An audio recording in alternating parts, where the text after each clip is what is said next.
Баршаңызға сәлем. Бұл видеода мен сіздерге 200 юаньға товар алатын болсаңыз, 30 юань скидканы қалай алуға болады, сол туралы айтатын боламын.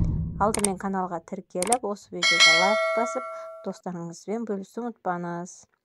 Мінекей қазір бізде январь айында бізде осындай ортасында мына жерде мынандай иероглиф тұр. Осының үстінен бассаңыздар, сіздерде мына жерде 20, 200, сосын астында 30 деген тұр. Соны бассаңыздар, сіздерде мінекей сіз іздеп жүрген товарлардың нұсқаларын шығарады мінекей.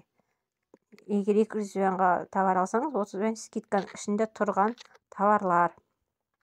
Осының ішінен өзіңізге қажеттілерді таңдап аласыз. Например, мен мына аяқ киімді таңдайын.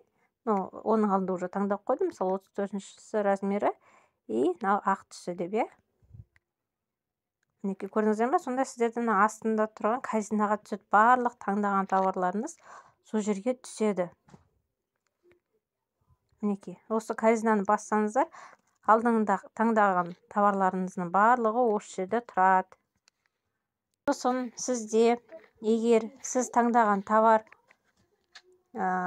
жүректі басып, корзинаның ішіне тығып қойған болсаңыз, сол товарлар да 200 юаньға осындай акцияға түсіп тұрса, сол жерден де өзіңізге қажеттісін таңдап қойсаңыз болады. Мінекей, енді менде қазір 183 юань болып тұр, иә? Так, сосын мынаны да қоса салайын. 176 юань көрдіңіздер ме? Сіз товарларды таңдаған сайын бұл жердегі азая береді суммасы.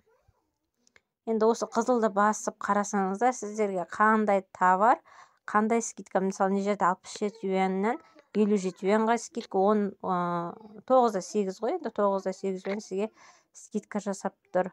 Мынандай пижамалар 34-тен 29 юаньға беріп тұр. Осы сияқты өзіңізге қажетті магазиндерден осылай скидка мен товар алып алсаңыз болады. Өте тиімді. Барлық қажетті заттарды таңдап болған соң, мына тұрған қызылды басып, оплата жасай бересіздер. Видео ұнаған болса лайк басып, достарыңызбен бөлісуді ұмытпаңыз. Келесі видеода кездескенше сау болыңыз.